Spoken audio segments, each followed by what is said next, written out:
Macky Sall yow la ñuy waxal jigéenu Sénégal yow la ñuy waxal nga bàyyi nga suñu doom yi ñu bàyyi leen di leen rey nanu arrêté di rey suñu doom yi jigéenu Sénégal yi loolu lañ lay wax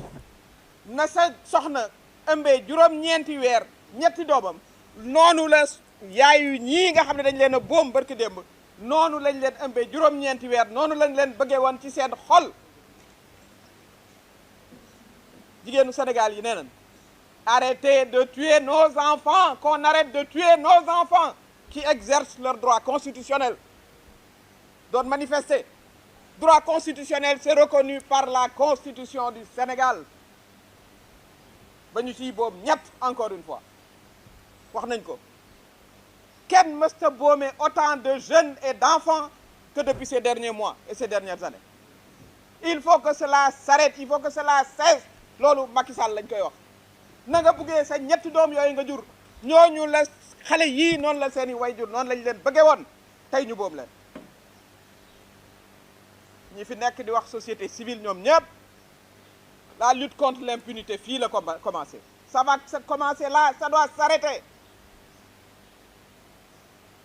Demb ñu dégg ci interview bu mu jotta def ne voilà eh bien alors dégg nga maam su ngeen ñëwul dialoguer am na ñoo xam ne ñu ngi fi dinañ ñëw jël le pouvoir loolu mooy appel à coup d'état booy xool loolu la ñëpp comprendre mais loolu c'est assez inqualifiable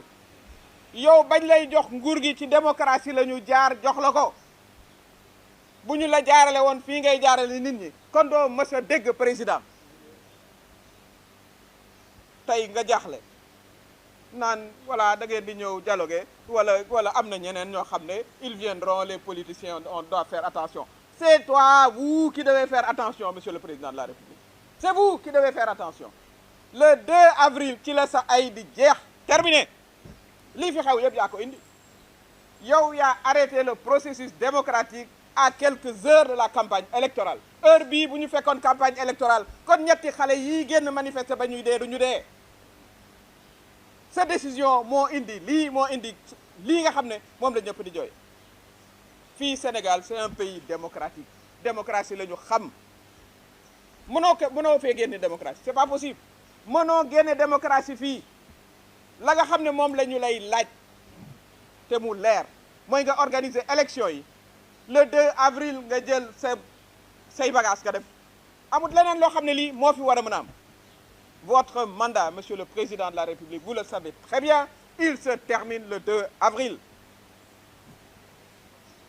Cette incitation subliminale, si vous ne venez pas, si on ne dialogue pas, d'autres forces. Quelle autre force? Il n'y a pas d'autre force dans le jeu démocratique que les acteurs démocratiques, qui sont régis par le code électoral, qui sont régis par la Constitution, qui sont régis par la loi. C'est ce qu'on vous demande de respecter et rien d'autre. Vous devez organiser sans délai, le 25 février, l'élection présidentielle que vous avez arrêtée à quelques heures de la campagne électorale. Je considère pour moi, pour quelqu'un qui a été élu grâce à la démocratie sénégalaise, on vous aurait appliqué ce même régime, vous n'auriez jamais été président de la République. Cette démocratie sénégalaise, qu'aujourd'hui, vous estimiez que voilà, si on ne dialogue pas, des forces vont venir et puis nous rétablir. Un appel du pied à des forces qui n'ont rien à voir dans la démocratie, absolument rien à voir, et qui ne vous suivront pas. Parce que le Sénégal, la démocratie est ancrée dans nos valeurs. Aujourd'hui, c'est sans délai, organiser l'élection le 25 février. Nous demandons aussi au Conseil constitutionnel. Nous avons fait un recours au Conseil constitutionnel. Mesdames, Messieurs, vous êtes 5 Sénégalais aujourd'hui. Sachez que 7 Sénégalais, l'avenir de ce pays en quelque sorte est aujourd'hui entre vos mains. L'histoire vous a placé devant nous. C'est à vous d'entrer dans l'histoire ou c'est à vous de marcher et de montrer dos à l'histoire. Vous savez pertinemment que la loi qui a été votée pour le report est une loi anticonstitutionnelle. Nous avons fait recours. Si on veut que le Sénégal continue sa marche démocratique, mais rapportez cette loi qui est anticonstitutionnelle. et nous retournerons normalement dans le processus électoral qui était entamé et qui n'aurait jamais dû être interrompu. loolu mooy wax ji tey juróom-ñaar ngeen yu sénégalais yoo xam ne yii bu ñuy seet avenir ak président au Sénégal mu ngi seet loxo ndax la xew assemblée nationale ñu delloo génne délai bi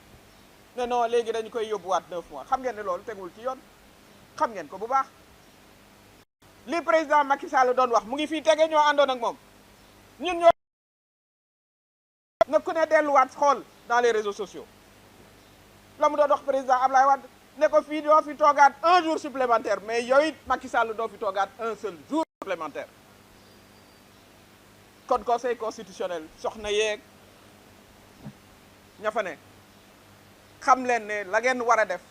pour lii dakk xale yii di génn manifester te ñu am ci droit nag am droit mu manifester di manifester pacifiquement ñu naan leen tell bal ñuy dee 22 ans 23 ans mais où est dans quel pays c'est-à-dire rien que ça c'est une défaite loolu waroon naa laaj ku jiite réew mi démissionné sa ay prof doom yow ñu tuddee la le père de la nation dafa am sens waxuñ ko rek nii mooy da nga war a protéger sa jeunesse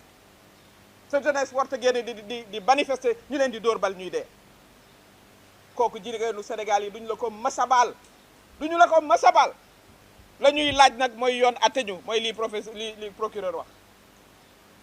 muy CPI muy justice képp koo xam ne boom nañ la fi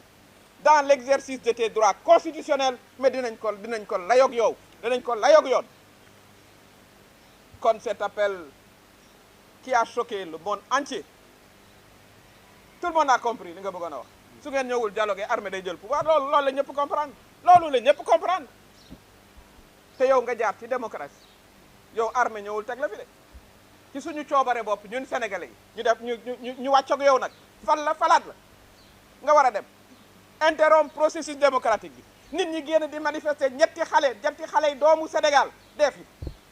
nga daan eh bien alors su ngeen ñëwul bu ñu discuter wul d'autres forces mais ces forces on a bien compris loolu du fi amee c'est un appel aussi que nous faisons à nos hommes de tenue qui ont toujours été kenn du la topp ci lii kenn du la ci topp le 2 avril nga pare sa ay jeex na nga dal di dem ñu organiser ay élection kon sénégalais yi aussi loolu la noonu la ñu taxawuñu neneen fii du ay casseur nekk ci biti wala ay jeunes lañu ay femmes ay mag yu taxaw gis nañu ay mag 70 80 ans yor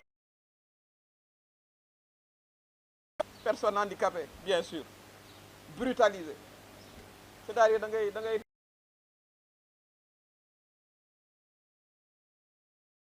nga gis say force de l'ordre di brutaliser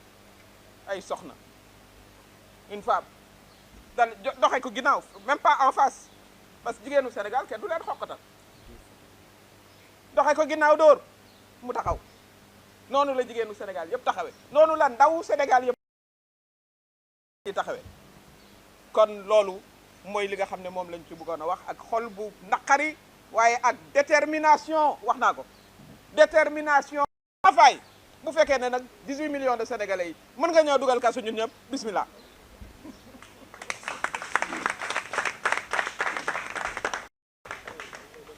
Merci beaucoup présidente Aminata Touré li ñu